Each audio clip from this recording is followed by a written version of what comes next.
আসসালামু আলাইকুম। আমি আজকে নিয়ে এসেছি চিংড়ি মাছ দিয়ে কীভাবে পেঁপে তরকারি রান্না করতে হয় সেই রেসিপি। প্রথমে পেঁয়াজগুলো চিংড়ি মাছ দিয়ে তেলের সাথে ভেজে নিচ্ছি।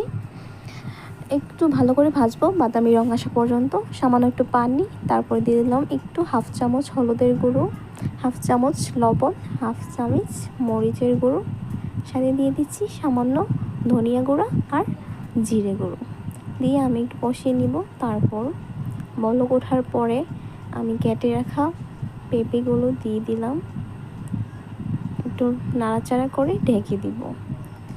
10 মিনিটের মতো ঢেকে কষিয়ে নেওয়ার পরে আমি দেখব যে কতটুকু হয়ে গেছে, সিদ্ধ হয়ে গেছে, কষানো মোটামুটি হয়ে গেছে। এখানে আমি দিয়ে দিলাম কাঁচামরিচ দিলে তরকারির স্বাদ দ্বিগুণ বেড়ে যায়। আসলে আমার কাছে খুব ভালো লাগে কাঁচামরিচের তরকারি, আমি সব তরকারিতে কাঁচামরিচ ইউজ করি। এখন আমি দিয়ে রাখবো কুচি করে কেটে রাখা ধনিয়া পাতা দিলে তো আরও ভালো লাগে। ধনিয়া পাতার কাঁচামরিচ মিলে এটা অনেক টেস্ট হয় তরকারি। তো আমি 2 মিনিটের মতো রাখবো, রেখে নামিয়ে নিব। তো আজকের মতো আমার পেঁপে তরকারি রাঁধা শেষ। আপনারা চাইলে ট্রাই করতে পারেন। আসলে এটি খেতে খুবই মজা, খুবই ভালো লাগে।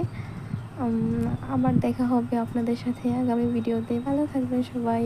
আসসালামু আলাইকুম।